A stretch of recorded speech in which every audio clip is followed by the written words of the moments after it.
नमस्कार, आप सबका मेरे YouTube चैनल एग्ज़ाम तक में स्वागत है। आज हम हिमाचल प्रदेश का परिवहन एवं दूरसंचार का क्विज़ करने जा रहे हैं। यदि क्वेश्चन में किसी को कोई डाउट हो तो हमारी इंस्टाग्राम आईडी एग्ज़ाम तक 9 या टेलीग्राम चैनल एग्ज़ाम तक 9 में हमसे पूछ सकता है। तो चलिए आज की वीडियो शुरू करते हैं। हमारा पहला प्रश्न है, पठानकोट जोगिंदरनगर रेल लाइन पर कुल कितनी सुरंगें हैं? ए 2, बी 4, सी 6, डी 10। तो इसका सही आंसर होगा ऑप्शन ए 2। जो पठानकोट जोगिंदरनगर रेल लाइन है, इस पर कुल कितनी सुरंगें हैं? इस पर 2 सुरंगें हैं। जो मेरी प्रीवियस वीडियो में मैंने आपको बताया था कि कालका शिमला जो रेल मार्ग है उस पर कुल कितनी सुरंगें हैं, तो उसमें वर्तमान समय में 102 सुरंगें हैं।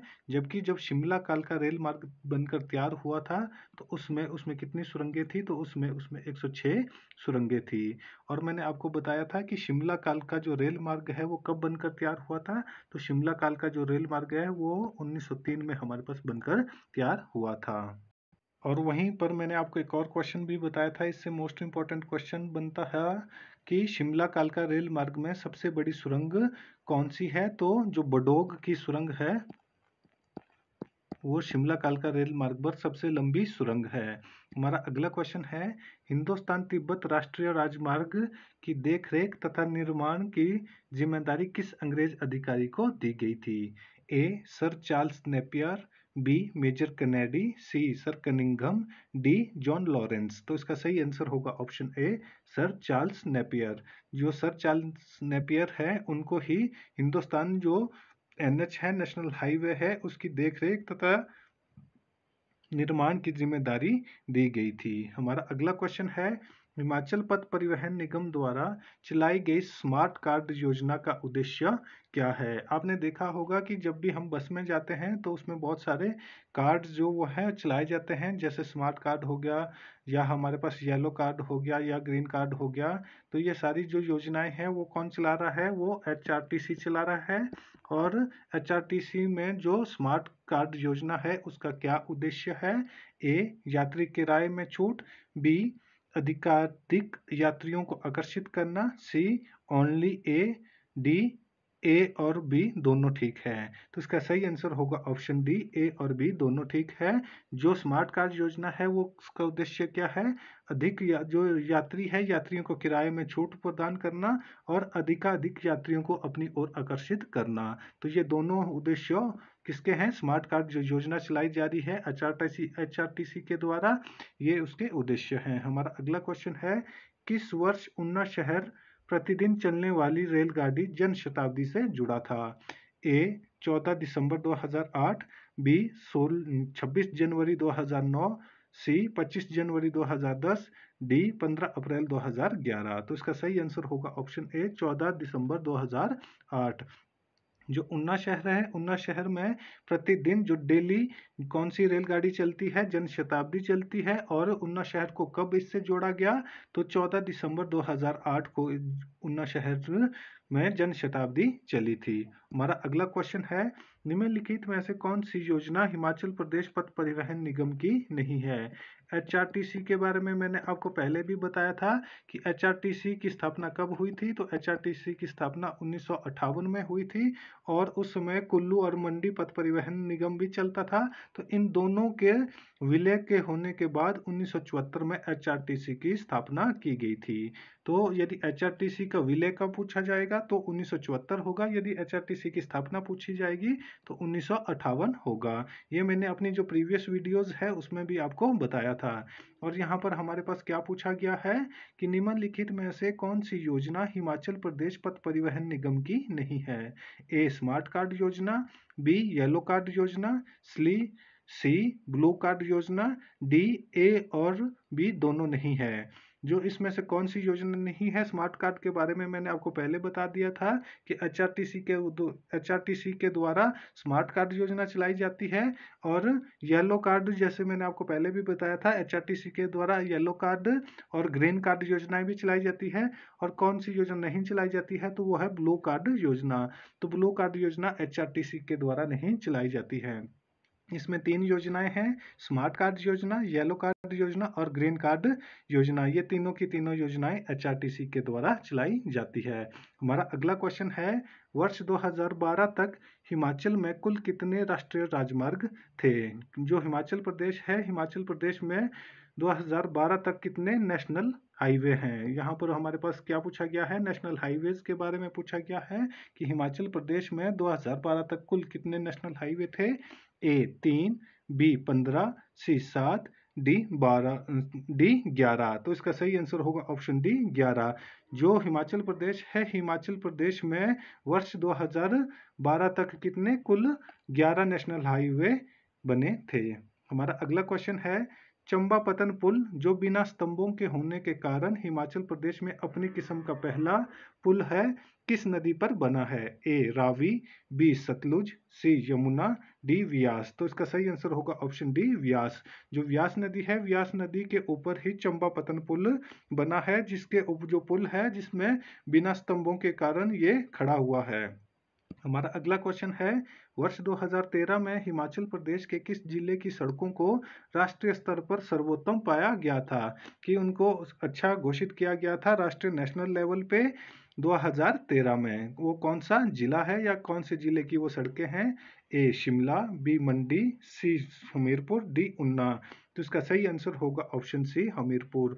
जो हमीरपुर जिला है हिमाचल प्रदेश का, हिमाचल प्रदेश के हमीरपुर जिले में ही वर्ष 2013 में जो सड़कें हैं उनको राष्ट्रीय स्तर पर सर्वोत्तम पाया गया था। हमारा अगला क्वेश्चन है, 31 दिसंबर 2012 तक हिमाचल प्रदेश में सड़कों की कुल लंबाई कितनी थी?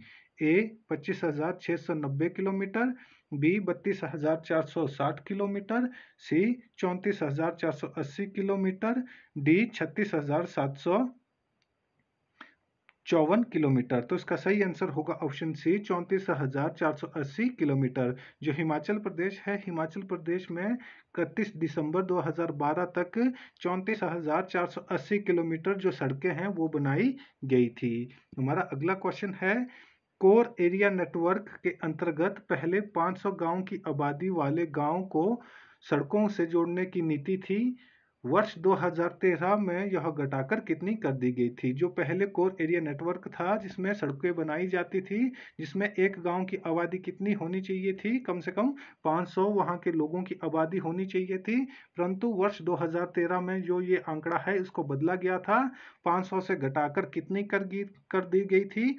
ए 450, बी 400, सी 350, डी 250। तो इसका सही आंसर होगा ऑप्शन डी 250 जनसंख्या वाला जो गांव होगा उनको कोर एरिया नेटवर्क जो सड़कें हैं सड़कों से जोड़ दिया जाएगा। हमारा अगला क्वेश्चन है, शिमला शहर के लिए लाल बसों का प्रावधान किस योजना के अंतर्गत किया गया था? ए शहरी विकास योजना, बी जवाहरलाल नेहरू शहरी नवीनीकरण मिशन, सी शिमला विकास प्राधिकरण योजना, डी शिमला परिवहन नियमन मिशन। तो इसका सही आंसर होगा ऑप्शन बी जवाहरलाल नेहरू शहरी नवीनीकरण मिशन।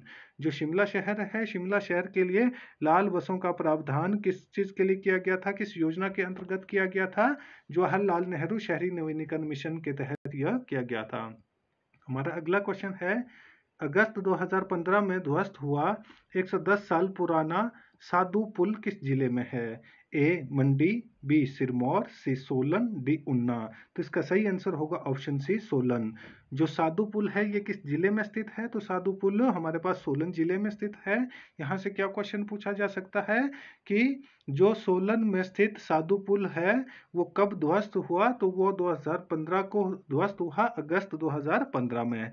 और वो कितना साल पुराना पुल था? वो 110 साल पुराना पुल था और साधु पुल हमारे पास सोलन जिले में स्थित है। हमारा अगला क्वेश्चन है, शिमला धर्मशाला को जोड़ने वाला राष्ट्रीय उच्च मार्ग संख्या कितना है, कि ये कितने नंबर का नेशनल हाईवे है? ए NH88, बी NH56, सी NH37, डी NH25। तो इसका सही आंसर होगा ऑप्शन ए NH88। जो शिमला धर्मशाला है, शिमला धर्मशाला के बीच में जो NH है वो कौन सा है? NH88 है। मैंने आपको NH20 के बारे में बताया था, मैंने आपको NH 21 के बारे में बताया था और मैंने आपको NH22 के बारे में भी बताया था कि ये हिमाचल प्रदेश के इम्पोर्टेंट NH है। और इसमें एक और NH आप जोड़ लो, NH88। जो NH88 है ये शिमला धर्मशाला को आपस में जोड़ता है। जो शिमला से बिलासपुर होते हुए, हमीरपुर होते हुए, आपके पास ज्वालामुखी होते हुए जो धर्मशाला के लिए जो रोड जाता है वो कौन सा नेशनल हाईवे है? वो नेशनल हाईवे 88 है। और जो नेशनल हाईवे 20 और 21 है ये किस जिले में स्थित है? तो ये मंडी जिले में स्थित है। और जो नेशनल हाईवे 22 है, NH22 है, ये हमारे पास सोलन, शिमला और उसके बाद रामपुर होते हुए किन्नौर जिले के रक्षम तक जाता है। तो ये क्वेश्चन भी पूछा जाता है। तो आपने जो 4 NH है हिमाचल प्रदेश के, ये इंपॉर्टेंट है, NH88, NH20, NH21 और NH22। हमारा अगला क्वेश्चन है, बिजली महादेव रज्जू मार्ग प्रोजेक्ट किस जिले से संबंधित है? यदि आपको बिजली महादेव का पता होगा कि बिजली महादेव किस मंदिर में है, बिजली महादेव किस जिले में है या बिजली महादेव का मंदिर किस जिले में है, तो आपको ये जो रज्जू मार्ग प्रोजेक्ट है इसके बारे में भी पता चल जाएगा। यहाँ पर हमारे पास क्वेश्चन पूछा गया है, बिजली महादेव रज्जू मार्ग प्रोजेक्ट किस जिले से संबंधित है? ए मंडी, बी सोलन, सी कांगड़ा, डी कुल्लू। तो इसका सही आंसर होगा ऑप्शन डी कुल्लू। जो बिजली महादेव रज्जू मार्ग प्रोजेक्ट है ये कुल्लू जिले में स्थित है और बिजली महादेव जो मंदिर है ये भी कुल्लू जिले में ही स्थित है।